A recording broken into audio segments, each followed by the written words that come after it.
qui m'a qui m'a jeté très loin de cette vie, de cette terre que je ne pourrais jamais, jamais, jamais imaginer. Un rêve s'appelle aujourd'hui tellement que le Seigneur m'a donné des visions dans ma vie spirituelle et dans mon sommeil. Il m'a tellement montré des choses que je ne pourrais pas douter jamais. Ça fait aujourd'hui combien d'années que je sais le Seigneur. Depuis que je suis sorti de son ventre, le ventre de ma maman, jusqu'à maintenant, j'ai 34 ans. Je n'ai jamais désobéi à mon Dieu. Et je ne vais jamais désobéir à mon Dieu. Je sais que dans la vie, nous les êtres humains, parfois on tombe contre la tentation. Mais je ne me laisserai pas tomber par la tentation. Je veux que Dieu me guide chaque jour. Et je voudrais que tu entends la parole que Dieu a mis dans le cœur de son serviteur qui je suis.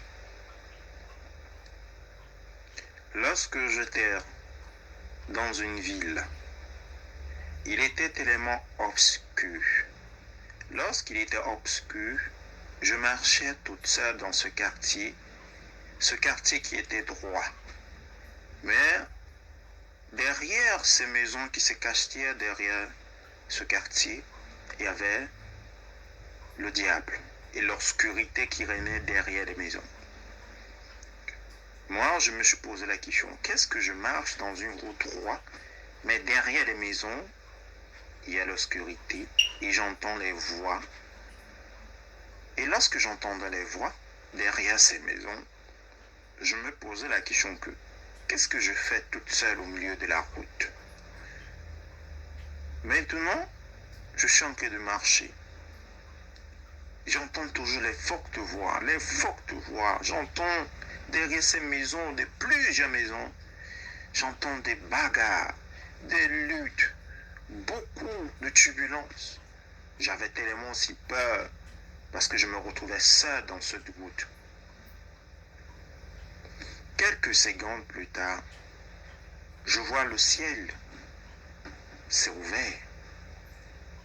Je vois le ciel s'ouvrir, je vois une lumière qui descend, qui habille la route où je marchais. Lorsque je vois la lumière descendre des cieux, habiller la route où je marchais, j'étais oufflé par la lumière qui habillait rien que la route que je marchais.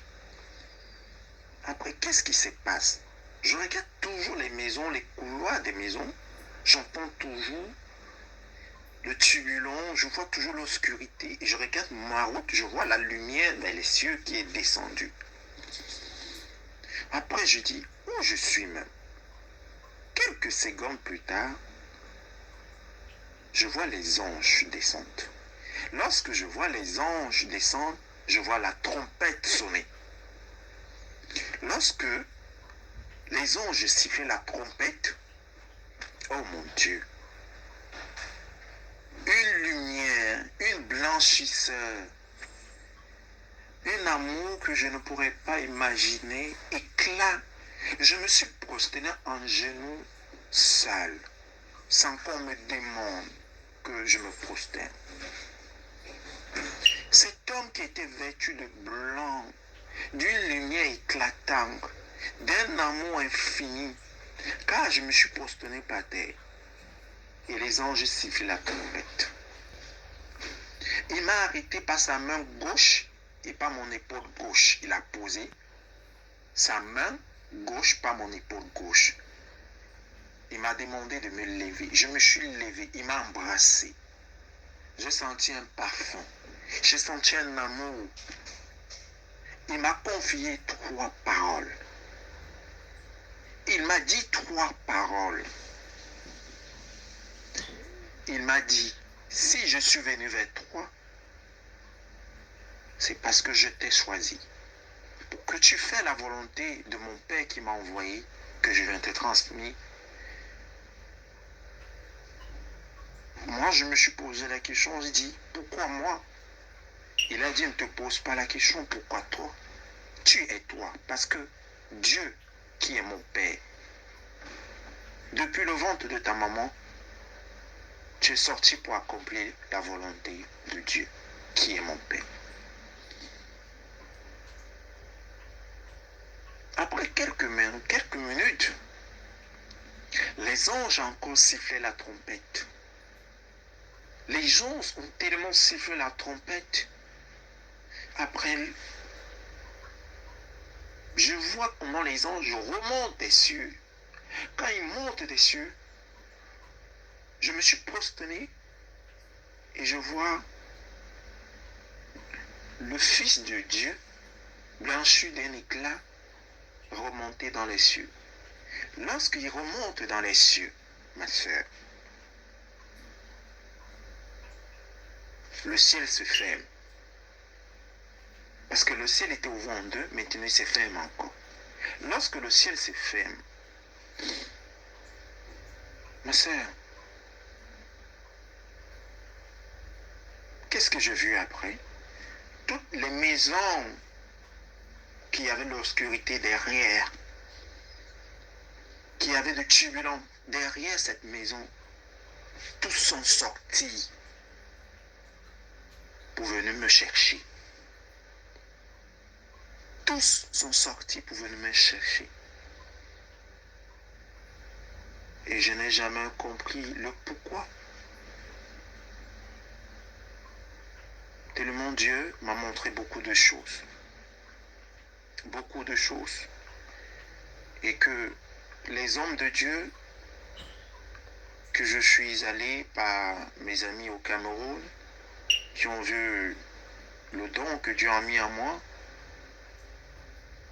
et quand je partais chez tel homme, Dieu me disait jamais, je vais marcher dans le désert, il serait mon berger et je serai son brebis. Et là, j'ai répondu au Seigneur que aucun homme sur la terre ne pourrait m'orienter vers la gloire de Dieu. Mais Dieu est mon berger et moi je suis son brebis. Voilà la suite. Et je me suis réveillé de mon lit en pleurant, en me posant les questions. Pourquoi moi, pourquoi moi, pourquoi moi? Je veux encore te partager encore une relation. Là, ça se parle le jour du jugement. Le jour du jugement que Dieu m'a emporté au-delà de là. J'étais endormi sur mon lit comme d'habitude quand je reçois des visions. Je suis endormi sur mon lit. Lorsque je suis endormi sur mon lit, je me retrouve avec l'esprit en train de se balader. Car mon esprit se balade. Après un instant, je me retrouve que mon esprit quitte. Ça veut dire, mon esprit est quitté, c'est mon âme qui quitte. Je ne sais pas comment expliquer. Mais dans mon esprit, se cache mon âme. Mon âme quitte vers mon esprit. J'ai dit, ah, je ne comprends pas. Je me retrouve dans un autre royaume. Immense, immense, immense, immense, immense, immense. Et dans le royaume où je me retrouvais, ma soeur, il y avait tellement des hommes et des femmes et des enfants. On était nombreux, si nombreux que je ne pouvais pas imaginer. Après, qu'est-ce qui se passe? On était tous en rang. On était tous en rang. Il y avait un rang, c'est un rang, il n'y a pas de désordre. Le jugement, il n'y a pas de désordre. Il y avait juste un rang qui quittait je ne sais pas de où. Il y avait l'ange qui lisait le livre, je ne sais pas comment on appelle ça, le livre de vie. Quand il lisait le livre, à chaque moment qu'il appelait le nom de chacun de personnes qui s'y trouvaient dans la pièce, il y avait une grosse trou. Une grosse trou. Beaucoup de personnes qu'on appelait par les noms que les pères et les mères les aient donnés se retrouvaient en bas de ce ravin. Tout le monde entrait là-dedans. Tout le monde entrait là-dedans. Et après, je me suis retrouvé toute seule. J'étais le seul qui manquait parmi toute la foule qui est entrée dedans. Tout le monde qui est entré dans le ravin. Cette fosse. On m'appelle par mon nom. On m'appelle par deux manies David Ézéchiel. Lorsque j'approche, on me dit, dans le livre de vie, on me dit, tu es saint. Je ne comprends pas le mot là, de toute façon, j'ai besoin que tu m'expliques. Tu es saint. C'est toi qu'on attendait. Lorsque j'ai dit moi, je suis saint, et c'est moi qu'on attendait. Lorsque j'arrive, le monsieur brillait, il brillait tellement, il m'accompagne. Là-bas, c'était l'or. Tout était en or. Ça brillait 10 000 fois que le soleil. J'ai vu un monsieur, oh mon Dieu, vêtu sur une grande trône d'or. Une grande trône d'or, brillant que le soleil. Brillant comme le soleil. Il avait un feu dévorant. Je me suis prosterné sans qu'on me demande, sans qu'on me dise. J'ai mis ma tête contre le sol. Et quand j'ai mis ma tête contre le sol, je me suis levé 3 fois. Je me suis prosterné 3 fois. Toujours la tête contre le sol, couché complètement. L'ange est venu me lever, m'approcher. Je me suis encore prosterné parce que c'était tellement fort. Je ne pouvais pas contrôler. C'était pour moi qui me prosternais, mais je me prosternais devant quelqu'un qui était plus suprême, très suprême que moi. Lorsque je me suis prosterné, il m'a dit, tu vois mon peuple, comment tous périt, comment je ne gagne même pas un âme. Il me dit, c'est toi que j'ai choisi. Parmi tout ce peuple qui sont tombés, c'est toi que j'ai choisi. J'ai vu ton cœur. J'ai vu que tu es. Ma soeur, les gens vont dire qu'on manque, parce que l'homme dit toujours qu'on manque, mais Dieu est Dieu. Ma soeur, j'étais vêtue du blanc. Du blanchisseur de blanc qui, moi, je ne pouvais pas imaginer. Et après, on m'a béni, on m'a donné le bâton du berger, qui est en or. Après, on m'a donné les 5 écritures, qu'on dit les 5 écritures, qui est la parole de Dieu. Lorsqu'on m'a donné le bâton et les 5 écritures, qui étaient la page en or, on m'a dit, retourne, va délivrer mon peuple et ramène-les vers moi. Je descends dans le monde maintenant de l'esprit. Je descends dans le monde de l'esprit maintenant. Je quittais où j'étais, maintenant je suis en esprit. Quand je suis en esprit, avec le bâton, les six. Voilà ce qu'on appelle, comme on dit, le diable est toujours proche, il ne dort point. Il connaît quand Dieu appelle ses élus. Il est toujours là pour manifester son dérangé. Il dérange. Quelque temps, cette femme diabolique est venue prendre le bâton qu'on m'avait remis et la Sainte Écriture, qui est la parole de Dieu, pour s'en aller. Et moi, j'étais désespéré, j'ai appelé le nom d'un papa qui s'appelait Moïse. Il a débarqué. Il a combattu avec cette sorcière. Cette sorcière lui dit, il n'a pas encore fini avec moi. Elle me remet mon bâton et mes saintes écritures. Lorsqu'il me remet, il me dit, Moïse me dit, il n'est pas encore temps.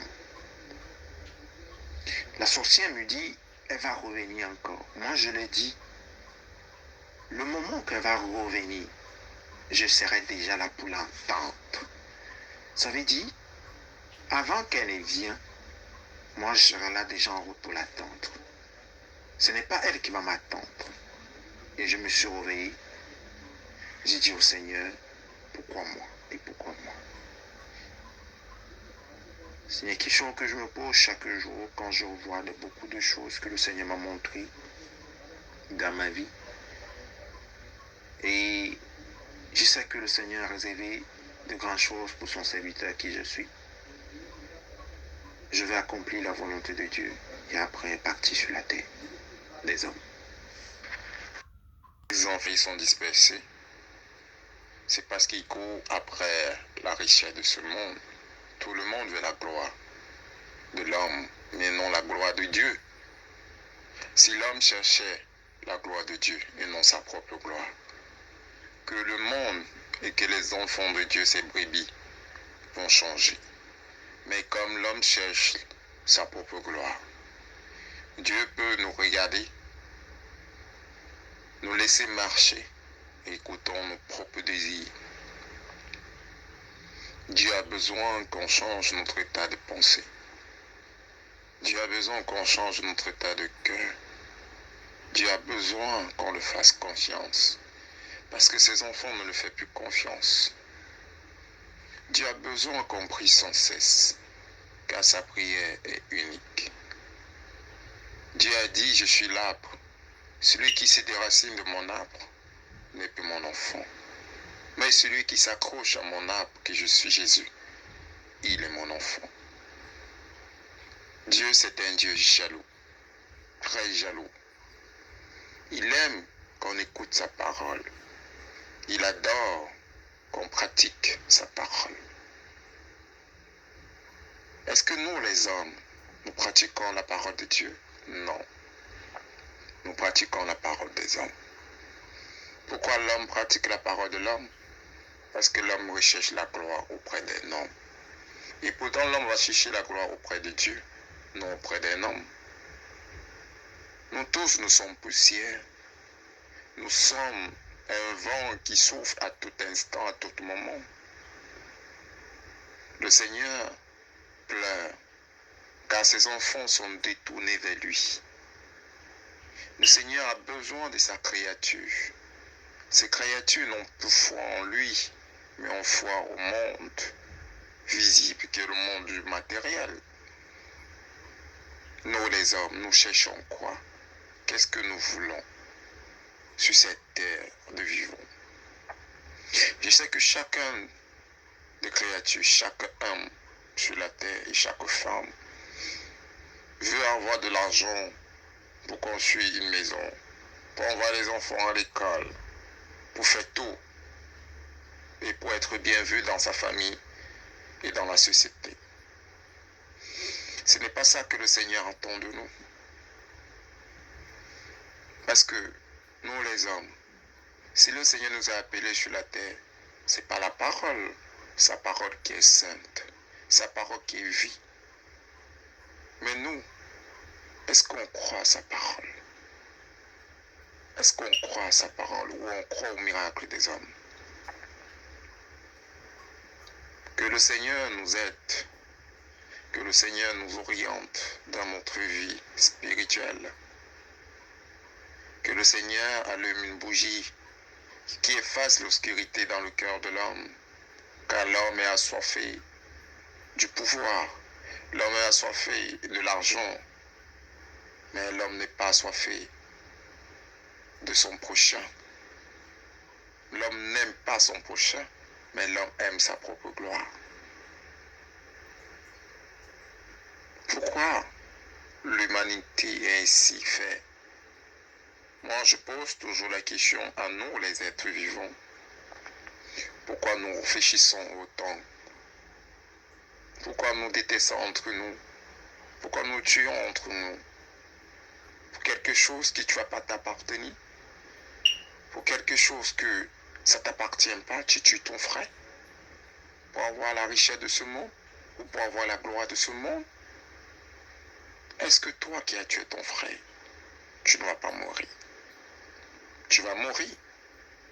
Est-ce que tu partiras avec ça? Est-ce que tu partiras avec tes belles voitures, tes belles femmes, ta vie vagabonde? Non. Là, quand tu seras à le dernier de tes souffles dans un lit de l'hôpital, tu vas dire Seigneur, pardonne-moi. Là, tu vas connaître que il y a un Dieu qui t'a créé. Maintenant, tu le demandes, Seigneur, pardonne-moi. Lorsqu'il t'a appelé homme, détourne-toi de tout ce qui est matériel. Suis ma parole. Je suis le Dieu de tes pères.